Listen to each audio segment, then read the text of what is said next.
என்னண்ணே என்னென்னமோ சொல்றீங்க? நீங்க சொன்னதை கேட்டதும் எனக்கு தலையே சுத்துதுண்ணே. இப்போ என்னென்ன பண்ண போறீங்க? மித்ரா வேற செத்து போயிடுவேன்னு மிரட்டி இருக்கா. அந்த பிரச்சனையெல்லாம் நான் சமாளிச்சுக்கிறேன். எனக்கு நீ ஒரு ஹெல்ப் பண்ண. நீங்க என்ன விஷயம் மட்டும் சொல்லுங்கண்ணே, நான் பாத்துக்கிறேன். நான் மித்ராவை கல்யாணம் பண்ணிக்கிறதுக்காக தான் அமெரிக்காவிலேருந்து இந்தியாவுக்கே வந்தேன். அது அன்னைக்கு நான் இருந்த நிலைமை அது. ஆனால் என் வாழ்க்கையில் பாரதிங்கிற ஒரு பொண்ணை நான் கல்யாணம் பண்ணி விட்டுட்டு அமெரிக்கா போயிருக்கேங்கிற விஷயத்த சரவணா சொல்லித்தான் நான் தெரிஞ்சுக்கிட்டேன். கடவுளாக பார்த்து பாரதி என் கண் முன்னாடி கொண்டு வந்து சேர்த்துருக்காருன்னா கண்டிப்பாக அதுக்கு காரணம் இல்லாமல் இருக்காது. இந்த உண்மை தெரிஞ்சும் நான் மித்ராவை கல்யாணம் பண்ணிக்கிட்டேன்னா என்னை விட ரொம்ப மோசமானவன் இந்த உலகத்தில் யாருமே இருக்க முடியாது. நான் பாரதியை பிரிஞ்சு போனதுக்காக 1000 காரணம் இருக்கலாம். அதை பற்றியெல்லாம் எனக்கு இப்போ கவலையே இல்லை. நான் இப்போ பாரதி கூட பழகி பார்த்ததை வச்சு சொல்கிறேன். பாரதி ரொம்ப நல்லவங்க. நான் தான் ஏதோ தப்பாக புரிஞ்சுக்கிட்டு அவங்கள விட்டு போயிருக்கேன்னு எனக்கு இப்போ தோணுது. தவக்கலை, இப்போ இந்த கல்யாணம் கண்டிப்பாக நடக்காது. எனக்கு இப்போ இருக்கிற பிரச்சனையெல்லாம் பாரதி என்ன காரணத்துக்காக எங்களுக்கு நடந்த கல்யாணத்தை என்கிட்ட மறைச்சிக்கிட்டு இருக்காங்க. அதை அவங்க வாயாலே சொல்ல வைக்க தான் நான் இவ்வளோ நாளும் காத்துக்கிட்டு இருக்கேன். அதுக்கான சரியான சந்தர்ப்பமாக தான் மித்ரா இப்போ ஏற்பாடு பண்ணியிருக்கிற இந்த ரெஜிஸ்டர் மேரேஜை நான் பார்க்குறேன். நீ உடனே பாரதி கிட்ட மித்ரா என்னை கல்யாணம் பண்ணிக்கிறதுக்காக ரெஜிஸ்டர் ஆஃபீஸ் கூட்டிகிட்டு வந்திருக்காங்கிற விஷயத்த இப்போ உடனே போய் சொல்லு. பாரதி இதை கேள்விப்பட்டதும் இந்த கல்யாணத்தை நிறுத்துறதுக்கு ஏதாவது பண்ணுறாங்களா, இல்லை இந்த கல்யாணம் நடந்தால் நடக்கட்டும்னு அமைதியாக இருக்காங்களான்னு இப்போ பார்க்கலாம். அப்படி பாரதி அமைதியாக இருக்கிற பட்சத்தில் இந்த கல்யாணத்தை நான் வேற மாதிரி நிறுத்திக்கிறேன். பாரதி கல்யாணத்தை நிறுத்தணும்னு முடிவு பண்ணா மற்ற விஷயங்களை அவங்களே பார்த்துப்பாங்க. சரிண்ணே, ஓகேண்ணே. நீங்க என்ன சொல்ல வரீங்கன்னு எனக்கு தெளிவா புரியுது. நான் இப்பவே அண்ணிக்கிட்ட போய் தெளிவா இந்த விஷயத்த சொல்லிடுறேன். அவங்க என்ன பண்றாங்கன்னு பாக்குறேன். அப்படி அவங்க ரிஜிஸ்டர் ஆஃபீஸ் கிளம்பி வந்து கல்யாணத்தை நிறுத்த வந்தாங்கன்னா நானும் கூடவே கிளம்பி வந்துடுறேன். தவக்கலை, டிலே பண்ணிடாத. நமக்கு நேரம் இல்லை, இது உடனே பண்ணணும். தோ இப்போ அண்ணிக்கிட்ட விஷயத்த சொல்லி அவங்களை கூப்பிட்டு வந்துடுறேண்ணே. என்ன சொல்ற தவக்கலை? ஆடா ஆமா அண்ணி, இப்போதான் எனக்கு ஃபோன் வந்துச்சு. அதான் உங்ககிட்ட சொல்றதுக்காக ஓடி வந்தேன். நீங்க என்னன்னா ஏற்கனவே அவங்க கிளம்பி போனதை நினைச்சு நீங்களும் சந்தேகப்பட்டு இப்போ அதையே யோசனை பண்ணிட்டு இருக்கீங்க. நீங்க யோசிச்சது சரிதான் நீ. நினைச்சேன் இந்த மாதிரி ஏதாவது ஒண்ணு பண்ணுவாங்கன்னு எனக்கு தோணுச்சு. ஆனா அப்படிலாம் இருக்காதுன்னு நானே என்ன சமாதானப்படுத்திக்கிட்டேன். ஆனா ஆதி அப்படிலாம் யாருக்கும் தெரியாம கல்யாணம் பண்ணிக்க நினைக்க மாட்டாரே. அங்கதான் நீ பெரிய ட்விஸ்டே இருக்கு. அண்ணனை பார்த்த என் ஃப்ரெண்டு ஆச்சரியப்பட்டு போய் அவங்க 2 பேரும் என்னதான் பேசுறாங்கன்னு கேட்டிருக்கான். அப்போ மித்ரா அண்ணன் கிட்ட அவர் கல்யாணத்துக்கு ஒத்துக்கலனா செத்து போயிருவேன்னு மிரட்டி இருக்காங்க. நீ அதனால தான் அவரும் கல்யாணத்துக்கு சரின்னு சொல்லியிருக்காரு. அவங்க வீட்ல இருந்து கிளம்பி போகும்போதே எனக்கு சந்தேகம் வந்துச்சு. ஃப்ரெண்டு கல்யாணத்துக்கு சாட்சி கையெழுத்து போடுறதுக்காக ஆதிய கூட்டிட்டு போயிட்டு கல்யாணம் பண்ணிக்க பிளான் பண்றாளா அவ? தவக்கல, நாம உடனே ரெஜிஸ்டர் ஆபீஸ்க்கு போய் ஆகணும். இப்படி ஒரு கட்டாயத்துல உங்க அண்ணன் கல்யாணம் பண்ணிக்கவே கூடாது. கரெக்டா சொன்னீங்க நீ. வா உடனே கிளம்பலாம்.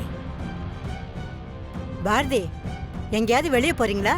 ஆமா பாட்டி, ஒரு முக்கியமான வேலை இருக்கு. நானும் தவக்கலையும் போயிட்டு வந்துடுறோம். வா தவக்கல, வந்துடுறோம். என்ன பாரதியும் தவக்கலையும் எதுக்கு சுடுதண்ணியை காலில் ஊத்துற மாதிரி இவ்வளவு அவசரமா ஓட்டுறாங்க? என்னவா இருக்கும்? மித்ரா, ஆதி ஆதி என்ன சொல்ல போறீங்க? ஆதி, நம்ம கல்யாணம் நடக்காதுன்னு மட்டும் சொல்லி என்ன உயிரோட கொன்னுறாதீங்க. ஆதி மித்ரா, நீ சொன்ன விஷயம் எல்லாத்தையும் நான் யோசிச்சு பார்த்தேன். நீ பயப்படுற மாதிரி தான் எல்லாமே நடக்குதுங்கிறத என்னால் புரிஞ்சுக்க முடியுது. அதுக்காக நீ இப்படி ஒரு முடிவெடுப்பேன்னு நான் சத்தியமாக எதிர்பார்க்கல. எப்போ நான் இல்லைன்னா நீ செத்து போயிடுவேன்னு இப்படி ஒரு முடிவு எடுத்தியோ, அதுக்கப்புறமும் நான் யாருக்காகவும் யோசிக்கிறதுல எந்த அர்த்தமும் இல்லைன்னு எனக்கு இப்போ புரிஞ்சு போச்சு மித்ரா. ஸோ நீ ஆசைப்பட்ட மாதிரியே இன்னைக்கு நம்ம 2 பேரும் இங்கே ரெஜிஸ்டர் மேரேஜ் பண்ணிக்கலாம்.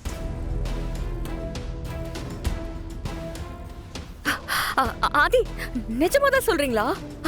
தேங்க்ஸ் ஆதி, தேங்க்யூ so மச். எங்க முடியாதுன்னு சொல்லிடுவீங்களோன்னு ஒவ்வொரு நிமிஷமும் செத்து பொழைச்சுக்கிட்டு இருந்தேன். நான் உடனே ரெஜிஸ்டர் கிட்ட சொல்லி நம்ம கல்யாணத்துக்கு எல்லா ஏற்பாடையும் பண்ண சொல்றேன். ஓகே மித்ரா, நான் வெளியே வெயிட் பண்றேன். ஓகே. என்ன மேடம் ஆச்சு? சார் சீக்கிரமே எல்லாமே பண்ணிருங்க. ஆல்மோஸ்ட் எல்லாம் ரெடியாக இருக்கு மேடம். ரிஜிஸ்டர் வந்த உடனே சீரியல் நம்பர் பிரகாரம் கூப்பிடுவாங்க மேடம். அதனால நீங்கள் ரெடியாக இருங்க. நான் உங்களுக்கு எப்போன்னு இன்ஃபார்ம் பண்ணுறேன். Okay sir. Okay madam. Bharathi, இன்னைக்கு என் வாழ்க்கையில மறக்க முடியாத நாளா இருக்க போகுது. ஆனா உனக்கு இந்த நாள் ரொம்ப துரதிர்ஷ்டமான நாளா இருக்க போகுது. நான் ஆதிய கல்யாணம் பண்ணி உன் முன்னாடி வந்து நிக்கிற அந்த நிமிஷத்துக்காக இப்பல இருந்து நான் வெயிட் பண்ணிக்கிட்டு இருக்கேன். I am coming for you Bharathi.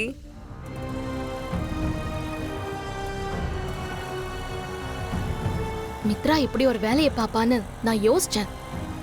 ஆதி கிளம்பி போனதுல இருந்து எனக்கு மனசே சரியில்லை. சந்தேகமாவே இருந்துச்சு தவக்கல. உண்மைதான் நீ. என் ஃப்ரெண்டு இந்த விஷயத்த சொன்ன உடனே நான் ஒரு நிமிஷம் ஆடி போயிட்டேன். அதனால தான் உங்ககிட்ட உடனே இந்த விஷயத்த சொன்னேன். நாம போறதுக்குள்ள கல்யாணம் நடந்துருமோன்னு எனக்கு பயமா இருக்கு தவக்கல. அண்ணி, உண்மையான அன்பும் பாசமும் நீங்க அண்ணன் மேல வச்சிருக்கீங்க. அது என்னைக்கும் பொய் ஆகிறதுக்கு அந்த கடவுள் விட மாட்டாரு. நீ அவர் மேல நீங்க வச்சிருக்க காதல் கண்டிப்பா ஜெயிக்கும். நீங்க கவலைப்படாம இருங்க. அண்ணே, ஆட்டோக்காரண்ணே, கொஞ்சம் ஃபாஸ்டா போங்கண்ணே, அவசரண்ணே. போயிடலாம் தம்பி. ஆதி, இங்க என்னதான் நடக்குது? கல்யாணம் நடக்கிற நேரத்துல குறுக்க வந்து கல்யாணத்தை நிறுத்திட்டு இப்போ கோவில்ல பூ போட்டு கேட்கலாம் அது இதுன்னு இப்ப பாரதி கன்ஃபியூஸ் பண்ணிக்கிட்டு இருக்கா. நீங்களும் அவ சொல்றத கேட்டுட்டு நிக்கிறீங்க. உங்களுக்கு என்ன விட அவதான் முக்கியமா போயிட்டால. ஆதி, அப்போ என் காதலுக்கு மரியாதையே இல்லையா? போச்சுடா, இவங்கெல்லாம் காதலுக்கு மரியாதை பத்தி பேச வந்துட்டாங்க. இன்னைக்கு கல்யாணம் நடக்கலன்னா இதுக்கு பைத்தியம் முடிச்சிடும் போல இருக்கே. மித்ரா, இங்க பார், நீ இவ்வளோ டென்ஷன் ஆக வேண்டிய அவசியமே இல்லை. பாரதி இந்த கல்யாணம் நடக்கவே கூடாதுன்னு சொல்லலையே. கோயிலில் பூ போட்டு உத்தரவு கேட்டுட்டு அதுக்கப்புறம் கல்யாணம் பண்ணிக்கலான்னு சொல்கிறாங்க. இதில் எனக்கு எந்த தப்பும் இருக்கிற மாதிரி தெரியல. அவங்க சொன்ன மாதிரியே பண்ணி பார்ப்போம். உனக்கு நம்பிக்கை இருக்குல்ல? அப்போ கண்டிப்பாக எல்லாமே நல்லபடியாக நடக்கும். சாமி நல்ல பூவாக கொடுத்துச்சுன்னா நான் சந்தோஷமாக உன் கழுத்தில் தாலி கட்டுறேன். எனக்கு அதில் எந்த அப்ஜெக்ஷனும் இல்லை. என்ன பாரதி, நீங்களும் அதானே சொல்கிறீங்க?